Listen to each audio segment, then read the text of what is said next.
वेङ्कटनाथार्यः कवितार्किककेसरी वेदान्ताचार्यवर्यो मे सन्निधत्तां सदा हृदि यो नित्यमच्युतपदाम्बुजयुग्मरुग्मव्यामोहतस्तरितराणि तृणाय मेने अस्मद्गुरोर्भगवतोऽस्य दयैकसिन्धोः रामानुजस्य चरणौ शरणं प्रपद्ये।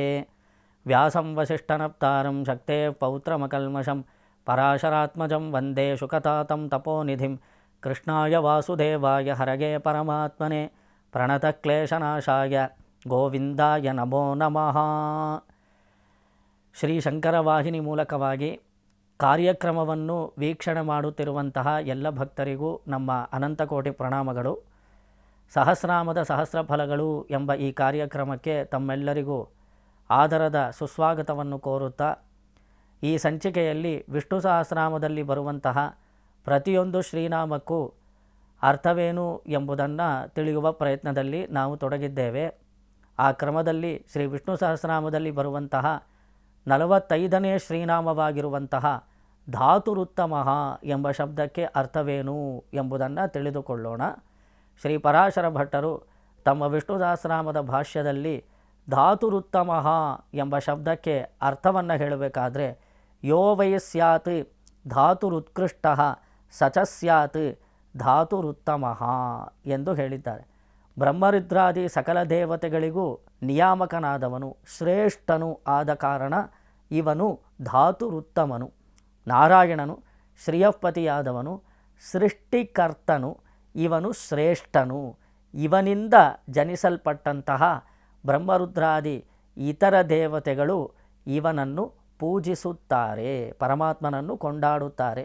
ಪರಮಾತ್ಮನಿಂದಲೇ ಚತುರ್ಮುಖ ಬ್ರಹ್ಮ ಸೃಷ್ಟನಾದ. ನೋಡಿ, ನಾಭಿ ಕಮಲದಲ್ಲಿ ನಾವು ಅನಂತ ಪದ್ಮನಾಭನ ಸನ್ನಿಧಾನದಲ್ಲಿ ಗಮನಿಸಬಹುದು. ಬಹಳ ಅದ್ಭುತವಾದ ಮೂರ್ತಿ. ಅಲ್ಲಿ ಅನಂತ ಪದ್ಮನಾಭನ ನಾಭಿ ಕಮಲದಲ್ಲಿ ಬ್ರಹ್ಮದೇವರನ್ನು ನಾವು ದರ್ಶನ ಮಾಡಬಹುದು. ಅಲ್ಲಿ ರುದ್ರನನ್ನು ದರ್ಶನ ಮಾಡಬಹುದು. ಇತರ ದೇವತೆಗಳನ್ನು ನಾವು ದರ್ಶಿಸಬಹುದು. ತತ್ವಂ ನಾರಾಯಣ ಪರಃ ಏತೇಷಾಂ ಕಥಮೋ ದೇವಃ ಪರಃ ಕೋವಾ ಅಥವಾ ಪರಃ, ನಾರಾಯಣನಿಗಿಂತಲೂ ಶ್ರೇಷ್ಠರಾದವರು ಯಾರಿದ್ದಾರೆ ಎಂದು ವರಾಹ ಪುರಾಣದಲ್ಲಿ ನಾರಾಯಣ ಪರಬ್ರಹ್ಮ, ನಾರಾಯಣ ಪರಂತಪಃ ಎಂದು ನಾರಾಯಣನ ಪರತತ್ವವನ್ನು ಕೊಂಡಾಡ್ತಾರೆ. ಅಂತಹ ಎಲ್ಲರೂ ಪರಮಾತ್ಮನ ಅಂಗಸಂಭೂತರಾದ ಕಾರಣ, ಎಲ್ಲರಿಗೂ ನಾರಾಯಣನು ಅಂತರ್ಯಾಮಿಯಾದ ಕಾರಣ ಅವನು ಶ್ರೇಷ್ಠನು, ಸರ್ವನಿಯಾಮಕನು, ಬ್ರಹ್ಮರುದ್ರಾದಿ ಇತರ ದೇವತೆಗಳ ನಿರ್ವಾಹಕನು ಎಂಬ ಅರ್ಥದಲ್ಲಿ ಧಾತುರುತ್ತಮಃ ಎಂಬ ಶಬ್ದವನ್ನು ತೋರಿಸುತ್ತಾರೆ. ಚತುರ್ಮುಖಾದಿಗಳಿಗಿಂತ ಶ್ರೇಷ್ಠನಾದವನು ಧಾತುರುತ್ತಮನು. ನೋಡಿ, ಇತರ ದೇವತೆಗಳು ಅಂತ ಹೇಳಿದ ತಕ್ಷಣ ಎಲ್ಲರಿಗೂ ಸಂಸಾರವಿರುತ್ತೆ. ನಾವು ಹೇಗೆ ಸಂಸಾರ ಮಂಡಲದಲ್ಲಿ ಕಷ್ಟ ನಷ್ಟಗಳನ್ನು ಅನುಭವಿಸುತ್ತೇವೋ, ನಮ್ಮ ಮನಸ್ಸಿನಲ್ಲಿ ಕೆಲವು ಸಂದರ್ಭಗಳಲ್ಲಿ ಕಾಮ, ಕ್ರೋಧ, ಲೋಭ, ಮದ, ಮಾತ್ಸರ್ಯ ಇತ್ಯಾದಿ ದುರ್ಭಾವನೆಗಳೆಲ್ಲ ಬರಬಹುದು. ಅದೇ ರೀತಿ ಇನ್ನೂ ದೇವತೆಗಳಿಗೂ ಕೂಡ ಸಂಸಾರ ಮಂಡಲವಿದೆ. ಅವರು ಅಧಿಕಾರ ಸ್ಥಾನದಲ್ಲಿರೋ ಪರ್ಯಂತ, ಅವರು ಕೂಡ ಮೋಕ್ಷ ಹೋಗುವ ಪರ್ಯಂತ ಅಧಿಕಾರ ಸ್ಥಾನದಲ್ಲಿರ್ತಾರೆ. ನೋಡಿ, ಸತ್ಯಲೋಕದಲ್ಲಿ ಬ್ರಹ್ಮದೇವರಿದ್ದರೂ ಸಹ ಅವರಲ್ಲೂ ರಜೋಗುಣ ಬರಬಹುದು, ಅವರಿಗೂ ತಮೋಗುಣ ಬರಬಹುದು ನಮ್ಮಂತೆಯೇ. ಆದರೆ ನಮಗಿಂತ ಸ್ವಲ್ಪ ಉತ್ತಮರಾಗಿದ್ದಾರೆ ಬ್ರಹ್ಮರುದ್ರಾದಿ ದೇವತೆಗಳು. ಅವನಿಗಿಂತಲೂ ಉತ್ತಮನಾದವನು ಪರಮಾತ್ಮನಾದ ಶ್ರೀಮನ್ನಾರಾಯಣ ಎಂಬ ಅರ್ಥದಲ್ಲಿ ಈ ಧಾತುರುತ್ತಮಃ ಎಂಬ ಶಬ್ದವನ್ನು ತೋರಿಸಿದ್ದಾರೆ ಪೂರ್ವಾಚಾರ್ಯರು. ನೋಡಿ, ಬ್ರಹ್ಮನಿಗೂ ರುದ್ರನಿಗೂ ಇತರ ದೇವತೆಗಳಿಗೂ ಸಂಸಾರ ಬಂಧನವೆಂಬುದು ಉಂಟು ಎಂಬುದು ನಮಗಿದರಿಂದ ಗೊತ್ತಾಗತ್ತೆ. ಇದನ್ನು ಮತ್ತಷ್ಟು ನಾವು ಮನದಟ್ಟು ಮಾಡಿಕೊಳ್ಳುವಂತಹ ಕ್ರಮದಲ್ಲಿ ನಾವು ಒಂದು ಕಥೆಯನ್ನು ಸ್ಮರಣೆ ಮಾಡಿಕೊಳ್ಬಹುದು. ಅದು ಅಹಲ್ಯಾದೇವಿಯ ಕಥೆ. ನೋಡಿ, ರಾಮಾಯಣದಲ್ಲಿ ಬರುವಂತಹ ಒಂದು ವ್ಯಕ್ತಿತ್ವ ಅಹಲ್ಯೆ. ಗೌತಮರ ಪತ್ನಿಯಾಗಿದ್ದವಳು ಅಹಲ್ಯೆ. ಅವಳು ಕಲ್ಲಾಗಿದ್ದಳು. ಅವಳ ಒಂದು ಅವಸ್ಥೆಯನ್ನು, ಅವಳು ಪತಿತಳಾಗಿದ್ಲು, ಅವಳು ಶಾಪಗ್ರಸ್ತಳಾಗಿದ್ಲು.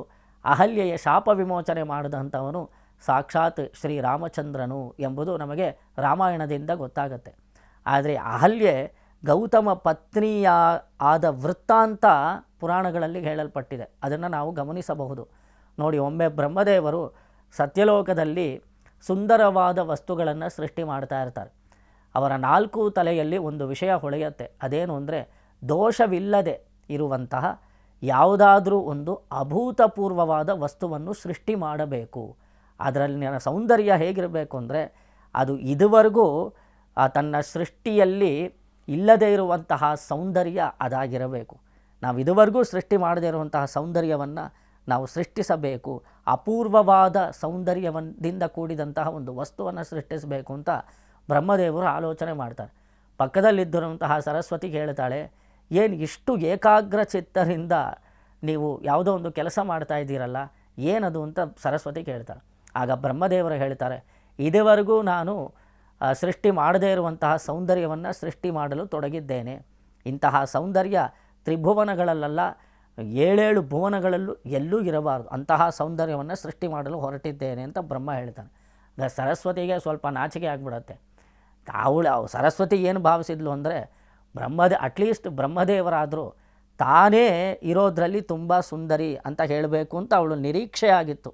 ಬ್ರಹ್ಮದೇವರ ಸೃಷ್ಟಿಯಲ್ಲಿ ತುಂಬ ಸುಂದರಳು ಸರಸ್ವತಿ ಆಗಿರಬೇಕು ಎಂಬ ಒಂದು ಆಕಾಂಕ್ಷೆ ಸರಸ್ವತಿಯಲ್ಲಿತ್ತು. ಅಟ್ಲೀಸ್ಟ್ ಬ್ರಹ್ಮದೇವರಾದರೂ ಅದನ್ನು ಒಪ್ಕೊಳ್ತಾರೆ ಅಂತ. ಆದರೆ ಬ್ರಹ್ಮದೇವರ ತಲೆಯಲ್ಲಿ ಸರಸ್ವತಿಗಿಂತಲೂ ಉತ್ತಮವಾದ ಒಂದು ಸೌಂದರ್ಯವನ್ನು ಸೃಷ್ಟಿ ಮಾಡಬೇಕು ಎಂಬ ಆಲೋಚನೆ ಬಂದಿದೆ. ಅವರು ಆ ಕಾರ್ಯದಲ್ಲಿ ತೊಡಗಿದ್ದಾರೆ ಅಂತ ಹೇಳಿದರೆ, ಹಾಗಿದ್ದರೆ ನಾನು ಸುಂದರಿ ಅಲ್ಲ ಅಂತ ಅರ್ಥ ಆಯಿತು. ಆಗ ಅರ್ಥ ಮಾಡ್ಕೊಳ್ತಾಳೆ ಸರಸ್ವತಿ. ಅವಳು ಸ್ವಲ್ಪ ಬೇಸರಪಟ್ಟು ಬ್ರಹ್ಮನಿಂದ ದೂರ ಉಳಿದು ತಾನೇ ಮನಸ್ಸಿನಲ್ಲಿ, ಅಯ್ಯೋ ನನಗಿಂತಲೂ ಸುಂದರವಾದ ಒಂದು ವಸ್ತುವನ್ನು ಇವರು ಸೃಷ್ಟಿ ಮಾಡೋದಕ್ಕೆ ಹೊರಡ್ತಾ ಇದ್ದಾರಲ್ಲ ಅನ್ನೋ ಆಲೋಚನೆ. ಅವಳು ಸ್ವಲ್ಪ ಬೇಸರಪಟ್ಟು ಕೂತಿರಬೇಕಾದ್ರೆ ಅಲ್ಲಿಗೆ ನಾರದರ ಆಗಮನವಾಗತ್ತೆ. ನಾರದರು ಸ್ವಲ್ಪ ಖಿನ್ನಳಾಗಿರುವಂತಹ ಸರಸ್ವತಿಯನ್ನು ಕಂಡು ಕೇಳ್ತಾರೆ, ತಾಯಿ ಏನು ಆಲೋಚನೆ ಮಾಡ್ತಾ ಇದ್ದಿ, ಮನಸ್ಸಿನಲ್ಲಿ ಏನಾದರೂ ಬೇಸರ ಉಂಟು ಅಂತ ಕೇಳಿದಾಗ ಸರಸ್ವತಿ ಹೇಳ್ತಾಳೆ, ನಿಮ್ಮ ತಂದೆ ಬ್ರಹ್ಮದೇವರು ಪ್ರಪಂಚದಲ್ಲಿ ಎಲ್ಲೂ ಇಲ್ಲದೇ ಇರುವಂತಹ ಸೌಂದರ್ಯವನ್ನು ಸೃಷ್ಟಿ ಮಾಡೋದಕ್ಕೋಸ್ಕರ ಹೊರಟಿದ್ದಾರೆ. ಅವ್ರ ಕಣ್ಣಿಗೆ ನಾನು ಸುಂದರಿಯಾಗಿ ಕಾಣಿಸ್ತಾ ಇಲ್ವಂತೆ ಅಂತ ಕೇಳಿದಾಗ ಆಗ ನಾರದರು ಹೇಳ್ತಾರೆ, ನೀನು ಸ್ವಲ್ಪ ಬೇಸರ ಪಡಬೇಡ ತಾಯಿ, ಅವರು ಆ ಥರ ಒಂದು ವಸ್ತುವನ್ನು ಸೃಷ್ಟಿ ಮಾಡೋದಕ್ಕೆ ಸಾಧ್ಯವಿಲ್ಲ. ಎಲ್ಲೂ ಕೂಡ 100ಕ್ಕೆ 100ರಷ್ಟು ಸೌಂದರ್ಯವನ್ನು ಬ್ರಹ್ಮದೇವರಿಂದ ಸೃಷ್ಟಿ ಮಾಡಲು ಸಾಧ್ಯವಿಲ್ಲ. ಏನಾದರೂ ಒಂದು ದೋಷ ಇದ್ದೇ ಇರುತ್ತೆ. ಎಷ್ಟೇ ಅವರು ಏನೇ ಮಾಡಿದರೂ ಸಹ ಆ ಒಂದು ವಸ್ತುವಿನಲ್ಲಿ ಯಾವುದಾದ್ರೂ ಒಂದು ವಿಷಯದಲ್ಲಿ ದೋಷವಿದ್ದೇ ಇರುತ್ತೆ. ನಾನು ಅದನ್ನು ನಿರೂಪಣೆ ಮಾಡಿ ತೋರಿಸುತ್ತೇನೆ ಅಂತ ನಾರದರು ಹೇಳಿ ಹೊರಡ್ತಾರೆ. ಆಗ ಬ್ರಹ್ಮದೇವರು ತುಂಬ ಏಕಾಗ್ರ ಚಿತ್ತದಿಂದ ಒಂದು ವಸ್ತುವನ್ನು ಸೃಷ್ಟಿ ಮಾಡಲು ಹೊರಟಿದ್ದಾರೆ. ಆಗ ನಾರದರು ಮಧ್ಯೆ ಪ್ರವೇಶ ಮಾಡಿ ಬ್ರಹ್ಮದೇವರನ್ನು ಉದ್ದೇಶಿಸಿ ತೊಂದರೆ ಮಾಡುವ ರೀತಿಯಲ್ಲಿ ಒಂದು ಪ್ರಶ್ನೆ ಕೇಳ್ತಾರೆ. ತಂದೆಯೇ ಬ್ರಹ್ಮದೇವರೇ, ಏನು ಮಾಡ್ತಾ ಇದ್ದೀರಿ ಅಂತ ಕೇಳ್ತಾರೆ. ಆಗ ಬ್ರಹ್ಮದೇವರು ಹೇಳ್ತಾರೆ, ಪ್ರಪಂಚದಲ್ಲಿ ಎಲ್ಲೂ ಇಲ್ಲದೇ ಇರುವಂತಹ ಸೌಂದರ್ಯವನ್ನು ನಾನು ಸೃಷ್ಟಿ ಮಾಡಲು ಹೊರಟಿದ್ದೇನೆ. ಇದರಲ್ಲಿ ಯಾವ ದೋಷವೂ ಇರಬಾರದು. ಆದ್ದರಿಂದ ಇದಕ್ಕೆ ಅಹಲ್ಯ ಎಂಬ ನಾಮಕರಣವನ್ನು ಮಾಡುತ್ತೇನೆ ಅಂತ ಹೇಳ್ತಾರೆ. ಅಹಲ್ಯ ಅಂದರೆ ಏನರ್ಥ? ಹಲ್ಯ ಅಂದರೆ ದೋಷ ಅಂತ ಅರ್ಥ. ಯಾರಿಗೆ ದೋಷವಿಲ್ಲವೋ ಅವಳು ಅಹಲ್ಯ. ಆ ರೀತಿ ದೋಷವೇ ಇಲ್ಲದಿರುವಂತಹ ಸೌಂದರ್ಯವನ್ನು ನೋಡಿ, ಪ್ರಪಂಚದಲ್ಲಿ ನಾವು 100ಕ್ಕೆ 100ರಷ್ಟು ಸೌಂದರ್ಯವನ್ನು ನೋಡಲಿಕ್ಕೆ ಯಾವುದಾದ್ರೂ ಒಂದು ವಿಷಯದಲ್ಲಿ ದೋಷ ಇದ್ದೇ ಇರುತ್ತೆ. ಆದರೆ ಬ್ರಹ್ಮದೇವರು ಈ ಬಾರಿ ನಾನು ಸೃಷ್ಟಿ ಮಾಡಿದ್ರೆ ಅದರಲ್ಲಿ ಯಾವುದೇ ರೀತಿಯಾದ ದೋಷ ಇರಬಾರದು ಎಂದು ಸಂಕಲ್ಪ ಮಾಡಿ ತುಂಬ ಏಕಾಗ್ರ ಚಿತ್ತದಿಂದ ಅವರು ಅದನ್ನು ಮಾಡ್ತಾ ಇರ್ತಾರೆ. ನಡುವೆ ನಾರದರು ಪ್ರವೇಶ ಮಾಡಿ ತೊಂದರೆ ಮಾಡ್ತಾರೆ. ಮತ್ತೆ ಪ್ರಶ್ನೆಗೆ ಹೇಳ್ತಾರೆ, ಸರಿ ನೀವೇನೋ ಆ ವಸ್ತು ತುಂಬ ಸುಂದರಿಯಾದ ಒಂದು ಹುಡುಗಿಯನ್ನು ಸೃಷ್ಟಿ ಮಾಡಿದ್ರಿ ಅಂತ ಇಟ್ಕೊಳ್ಳಿ. ಆ ಹುಡುಗಿಗೆ ಸರಿಯಾದ ಹುಡುಗ ದೊರಕಬೇಕಲ್ಲ. ಅವಳ ಹಣೆ ಬರಹ ಹೇಗಿರುತ್ತೋ, ಅವಳ ಕರ್ಮ ಹೇಗಿರುತ್ತೋ. ಆಗ ಬ್ರಹ್ಮದೇವರು ಅವರೆಲ್ಲ ನೋಡ್ತಾರೆ, ಯಾರ್ಯಾರು ಏನೇನು ಕರ್ಮ ಮಾಡಿದ್ದಾರೆ, ಯಾವ ಕರ್ಮದ ಆ ಒಂದು ಪ್ರಪೋರ್ಷನ್ನಿಂದ ಯಾರನ್ನು ಸೃಷ್ಟಿ ಮಾಡಿದರೆ ಅವರಲ್ಲಿ ದೋಷವಿರೋದಿಲ್ವೋ ಅಂತಹ ಚೇತನರಿಗೆ ಆ ಚೇತನನಿಗೆ ಒಂದು ಅದ್ಭುತವಾದ ದೇಹವನ್ನು ಕೊಟ್ಟು ಅದನ್ನು ಸೃಷ್ಟಿ ಮಾಡಿ ಯಾವುದೇ ದೋಷ ಇರಬಾರ್ದು ಅಂತ ಅವರು ತುಂಬ ಪ್ರಯತ್ನದಲ್ಲಿ ತೊಡಗಿದ್ದಾರೆ ಬ್ರಹ್ಮದೇವರು. ಒಂದು ಚೇತನ ಅದಕ್ಕೆ ಅವರು ಆ ಶರೀರ ಸೌಂದರ್ಯ ಅಧಿಕವಾಗುವ ಕ್ರಮದಲ್ಲಿ ಅವರು ಆ ಒಂದು ಚೇತನಕ್ಕೆ ಶರೀರವನ್ನು ಕೊಟ್ಟಾಗ, ಸೃಷ್ಟಿ ಮಾಡಿದಾಗ ಆಗ ನಾರದರು ಕೇಳ್ತಾರೆ, ಇದರ ಹಣೆ ಬರಹ ಹೇಗಿರುತ್ತೋ, ನೀವು ಯಾವ ಹುಡುಗನನ್ನು ಕೊಟ್ಟು ವಿವಾಹ ಮಾಡ್ತೀರಿ ಈ ಹುಡುಗಿಗೆ ಅಂತ ಕೇಳಿದಾಗ ಬ್ರಹ್ಮದೇವರು ಹೇಳ್ತಾರೆ, ಅದೇನು ನಾವೊಂದು ಸ್ಪರ್ಧೆಯನ್ನು ಇಡೋಣ. ಆ ಸ್ಪರ್ಧೆಯಲ್ಲಿ ಯಾರು ಗೆದ್ದರೆ ಅವರು ಈ ಹುಡುಗಿಯನ್ನು ವಿವಾಹ ಮಾಡಿಕೊಳ್ಳಬಹುದು. ಆ ಒಂದು ದೊಡ್ಡ ಸ್ಪರ್ಧೆಯನ್ನು ಏರ್ಪಾಡು ಮಾಡ್ತೇನೆ ಅಂತ ಹೇಳಿ ಇವರು ನಡುವೆ ನಾರದರು ಸ್ವಲ್ಪ ತೊಂದರೆ ಮಾಡುವ ರೀತಿಯಲ್ಲಿ ಪ್ರಶ್ನೆ ಮಾಡಿದ್ರಿಂದ ಇವರ ಏಕಾಗ್ರ ಚಿತ್ತ ಸ್ವಲ್ಪ ವಿಚಲಿತವಾಗಿ ಇವರು ಅಹಲ್ಯ ಎಂದು ಈ ವಸ್ತುವನ್ನು ಸೃಷ್ಟಿ ಮಾಡೋದಕ್ಕೆ ಹೊರಟು ಸ್ವಲ್ಪ ಆಕಾರವನ್ನು ಲೋಪ ಮಾಡಿ ಹಲ್ಯ ಎಂದು ಸೃಷ್ಟಿ ಮಾಡಿಬಿಡ್ತಾರೆ. ಇವಳಲ್ಲಿ ಒಂದು ದೋಷವನ್ನು ಬ್ರಹ್ಮದೇವರು ಬರುವಂತೆ ಮಾಡಿಬಿಡ್ತಾರೆ. ಅವ್ರಿಗೆ ಗೊತ್ತಿಲ್ಲದೆ ಅದು ಏರ್ಪಟ್ಟು ಬಿಡುತ್ತೆ. ಅಲ್ಲಿಯೇ ಒಂದು ದೋಷ ಬಂದುಬಿಡತ್ತೆ ಬ್ರಹ್ಮದೇವರು ಸೃಷ್ಟಿ ಮಾಡುವ ಸಮಯದಲ್ಲೇ. ಆ ದೋಷದ ವಶಾತ್ ಮುಂದೆ ಅವಳಿಗೆ ಒಂದು ಪರಿಸ್ಥಿತಿ ಏರ್ಪಡತ್ತೆ. ಅದು ರಾಮಾಯಣದಲ್ಲಿ ನಮಗೆ ಗೊತ್ತಾಗತ್ತೆ. ನೋಡಿ, ಅಹಲ್ಯೆಯನ್ನು ಸೃಷ್ಟಿ ಮಾಡಿಬಿಡ್ತಾರೆ ಬ್ರಹ್ಮ. ತುಂಬ ಸುಂದರಿಯಾಗಿದ್ದಾಳೆ. ಇವಳನ್ನು ವಿವಾಹ ಮಾಡ್ಕೊಳ್ಳೋದಕ್ಕೋಸ್ಕರ ಸಕಲ ದೇವತೆಗಳು ಆಗಮಿಸ್ತಾರೆ. ಇಂದ್ರ, ಅಗ್ನಿ, ಯಮ, ನಿರತಿ, ವರುಣ, ವಾಯು ಮೊದಲಾದ ಸಕಲ ದೇವತೆಗಳು ಬಂದು ಇವಳ ಅಂಗ ಸೌಂದರ್ಯಕ್ಕೆ ಸೋತು, ಅದು ಬ್ರಹ್ಮ ನೋಡಿ ನೋಡಿ ಸೃಷ್ಟಿ ಮಾಡಿದಂತಹ ಅಹಲ್ಯೆ, ಯಾವುದೇ ದೋಷ ಇರಬಾರದು ಇವಳ ಶರೀರದಲ್ಲಿ, ಅಂತಹ ಅದ್ಭುತವಾಗಿರಬೇಕು, ಬ್ರಹ್ಮ ಸೃಷ್ಟಿ ಮಾಡಿರುವಂತಹ ವಸ್ತುಗಳಲ್ಲೇ ತುಂಬ ಅಪೂರ್ವವಾಗಿರಬೇಕು ಎಂಬಷ್ಟು ಅವಳು ಸುಂದರಿಯಾಗಿದ್ದಾಳೆ. ತುಂಬ ಅದ್ಭುತವಾಗಿ ಕಾಣಿಸ್ತಾ ಇದ್ದಾಳೆ. ಎಲ್ಲರಿಗೂ ಇವಳ ಮೇಲೆ ಆಸೆಯಾಗತ್ತೆ. ಇಂದ್ರನಿಗೆ ಪ್ರಧಾನವಾಗಿ ಅಹಲ್ಯೆಯನ್ನು ಮದುವೆ ಮಾಡಿಕೊಳ್ಬೇಕು ಎಂಬ ಆಸೆ ಇರುತ್ತೆ. ಹೇಗಾದರೂ ಮಾಡಿ, ಎಷ್ಟಾದರೂ ಪ್ರಯತ್ನ ಮಾಡಿ ನಾನು ಮದುವೆ ಮಾಡಿಕೊಳ್ಬೇಕು ಅನ್ನೋ ಆಸೆಯಲ್ಲಿರ್ತಾನೆ ಇಂದ್ರ. ಆಗ ಒಂದು ಸ್ಪರ್ಧೆಯನ್ನು ಹೊರಡಿಸ್ತಾರೆ. ಯಾರು? ಬ್ರಹ್ಮದೇವರು ಒಂದು ಘೋಷಣೆ ಮಾಡ್ತಾರೆ.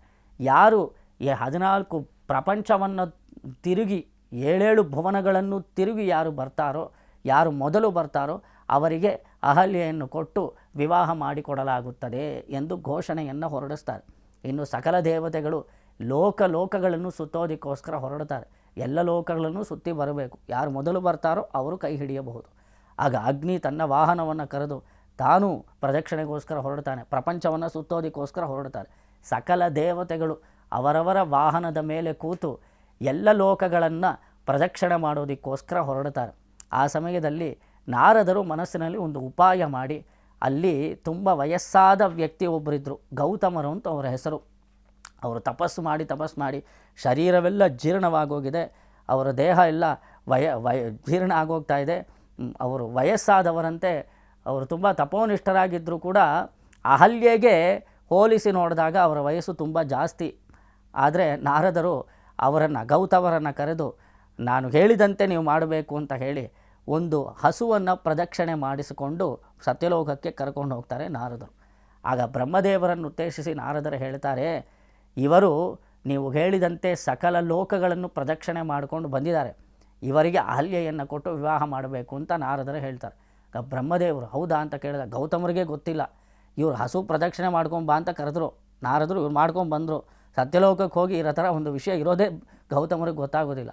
ಆಗ ಬ್ರಹ್ಮದೇವರು ಕೇಳ್ತಾರೆ, ನೀವು ಪ್ರಪಂಚ ಸುತ್ತಿದ್ದು ಸತ್ಯವೋ ಅಂತ ಕೇಳಿದಾಗ ಗೌತಮರದೆಲ್ಲ ಗೊತ್ತಿಲ್ಲ ಸ್ವಾಮಿ, ನಾರದರು ನನ್ನ ಹಸು ಸುತ್ತು ಅಂತ ಹೇಳಿದ್ರು, ಒಂದು ಗೋ ಪ್ರದಕ್ಷಿಣೆ ಮಾಡಿ ಬಂದೆ ಅಷ್ಟೇ ಅಂತ ಹೇಳಿದಾಗ ನಾರದರು ಹೇಳ್ತಾರೆ, ಒಂದು ಗೋವನ್ನು ಪ್ರದಕ್ಷಿಣೆ ಮಾಡಿದರೆ ಸಕಲ ಭುವನಗಳನ್ನು ಪ್ರದಕ್ಷಿಣೆ ಮಾಡಿದಷ್ಟು ಫಲ ನಮಗೆ ಸಿಗತ್ತೆ. ಕಾರಣ ಏನು ಅಂದರೆ, ಗೋವಿನಲ್ಲಿ ಎಲ್ಲ ಲೋಕಗಳೂ ನೆಲೆಸಿರುತ್ತೆ, ಸಕಲ ದೇವತೆಗಳೂ ನೆಲೆಸಿರ್ತಾರೆ. ಆದ್ದರಿಂದ ಗೋ ಪ್ರದಕ್ಷಿಣೆ ಮಾಡಿಬಿಟ್ರೆ ನಮಗೆ ಭೂ ಪ್ರದಕ್ಷಿಣೆ ಮಾಡಿದಷ್ಟು ಪುಣ್ಯ ಏರ್ಪಡುತ್ತದೆ ತಂದೆ ಎಂದು ನಾರದರು ಹೇಳಿದಾಗ ಗೌತಮರಿಗೆ ಅದು ವಿಷಯ ಕೇಳಿ ಆಶ್ಚರ್ಯವಾಗತ್ತೆ. ಆಗ ಬ್ರಹ್ಮದೇವರು, ಸರಿಯಾಗಿದೆ, ಗೋಪ್ರದಕ್ಷಿಣೆ ಮಾಡಿದ್ರಿಂದ ಅಹಲ್ಯೆಯನ್ನು ಇವರಿಗೆ ಕೊಟ್ಟು ವಿವಾಹ ಮಾಡಿಕೊಳ್ಳಬಹುದು ಎಂದು ಘೋಷಣೆ ಮಾಡಲಾಗಿ ಗೌತಮರಿಗೂ ಹಾಗೂ ಅಹಲ್ಯೆಗೂ ಇಬ್ಬರಿಗೂ ವಿವಾಹ ಮಹೋತ್ಸವ ಸತ್ಯಲೋಕದಲ್ಲೇ ನೆರವೇರುತ್ತೆ.